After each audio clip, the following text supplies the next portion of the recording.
Hi guys, the स्टडीविल channel पे आपका स्वागत है। आज जो हम चैप्टर को स्टार्ट करने वाले हैं वो आपने टाइटल में देख ही लिया होगा, तो करते हैं डायरेक्टली चैप्टर को स्टार्ट। ये कहानी स्टार्ट होता है मुगल साम्राज्य से, जब औरंगजेब एक कानून बनाते हैं कि पुंगी, जो कि एक म्यूजिकल इंस्ट्रूमेंट है, उसको महल में कोई नहीं बजाएगा, क्योंकि पुंगी बहुत ही ज्यादा नॉइस और श्रिल साउंड प्रोड्यूस करता था। लेकिन वहां का एक नाई, जिसको हम इंग्लिश में बार्बर भी कहते हैं, जो कि प्रोफेशनल म्यूजिशियन के फैमिली से बिलोंग करते हैं, वो ये डिसाइड करते हैं कि वो पुंगी को मॉडिफाई करके उसके आवाज को सुधार के रहेंगे। इसलिए वो एक लंबा होलो स्टिक लेते हैं जिसमें वो 7 होल्स बनाते हैं, और जब वो उसको प्ले करते हैं देन उसमें से इतना ज्यादा स्वीट साउंड प्रोड्यूस होता है कि वो उसे रॉयल पैलेस में राजा और उनके मंत्रियों के सामने प्ले करते हैं। तब उनका रिएक्शन और क्योंकि उस म्यूजिकल इंस्ट्रूमेंट को पहले कहीं पर प्ले नहीं किया गया था, तो इसलिए कोई उसका नाम भी नहीं था। और वो पुंगी का मॉडिफाइड वर्जन तो था, लेकिन वो पुंगी से बिल्कुल ही अलग था, इसलिए उसका नया नाम सोचा जाता है, जिसके बाद उसका नाम पड़ता है शहनाई। जहाँ पर शह का मतलब रॉयल पैलेस है, क्योंकि वो पहला जगह था जहाँ पर शहनाई को ऑफिशियली बजाया गया था। और यहाँ पर नाई रिप्रेजेंट कर रहा है उस बार्बर को जिसने उस म्यूजिकल इंस्ट्रूमेंट को सबसे पहली बार बजाया था। एंड शहनाई का इतना अच्छा आवाज था, इसलिए रॉयल कोर्ट में बजने वाले 9 म्यूजिकल इंस्ट्रूमेंट्स, जिसको हम नौबत भी कहते हैं, उसमें शहनाई भी उन म्यूजिकल इंस्ट्रूमेंट्स में से एक था। एंड क्योंकि शहनाई के आवाज को शुभ भी माना जाता है, इसलिए आज भी शहनाई को टेम्पल एंड वेडिंग में बजाया जाता है। एंड शहनाई का इतना ज्यादा पॉपुलर होने में बिस्मिल्लाह खान का बहुत बड़ा रोल है। इसको समझने के लिए बिस्मिल्लाह खान का कहानी शुरू करते हैं। देन बिस्मिल्लाह खान का जन्म 21 मार्च 1960 में बिहार में हुआ था। And Bismillah Khan well known musician family से बिलोंग करते थे, क्योंकि इनके जो दादाजी थे रसूल बख्श खान, वो एक शहनाई नवाज थे भोजपुरी किंग कोर्ट के।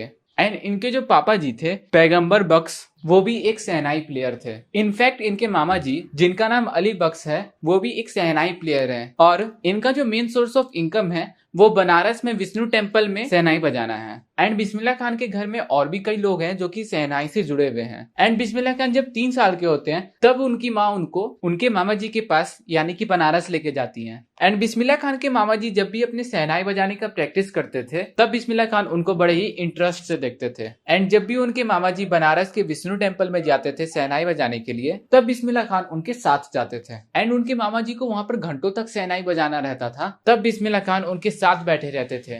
और इसी तरह बिस्मिल्लाह खान का क्यूरियोसिटी शहनाई की तरफ बढ़ने लगता है। देन इसी एज से बिस्मिल्लाह खान शहनाई का प्रैक्टिस करना स्टार्ट कर देते हैं। और बिस्मिल्लाह खान को रिवर गंगा के पास रहना बहुत पसंद था, क्योंकि वो उनका फेवरेट प्लेस था जहाँ पर वो शहनाई का प्रैक्टिस किया करते थे। और जब बिस्मिल्लाह खान 5 साल के थे तब वो बिहार के डुमराव जगह में रहते थे, और वहीं पर एक पुराना स्टेट बिल्डिंग था जहाँ पर वो गुल्ली डंडा खेला करते थे।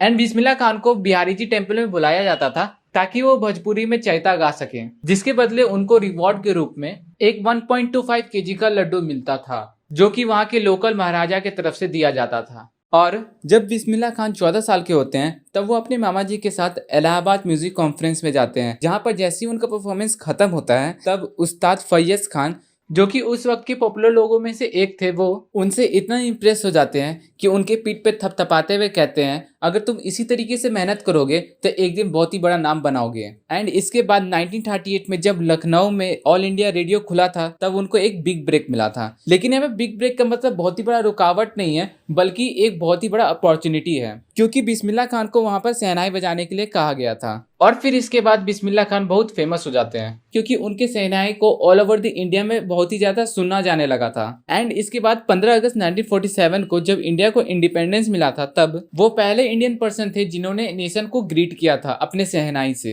उस वक्त बिस्मिल्लाह खान ने रेड फोर्ट पे ऑडियंस के सामने राग काफी बजाया था, और उसी ऑडियंस में से एक पंडित जवाहरलाल नेहरू भी थे जिन्होंने उस वक्त ट्रिस्ट विथ डेस्टिनी का स्पीच दिए थे।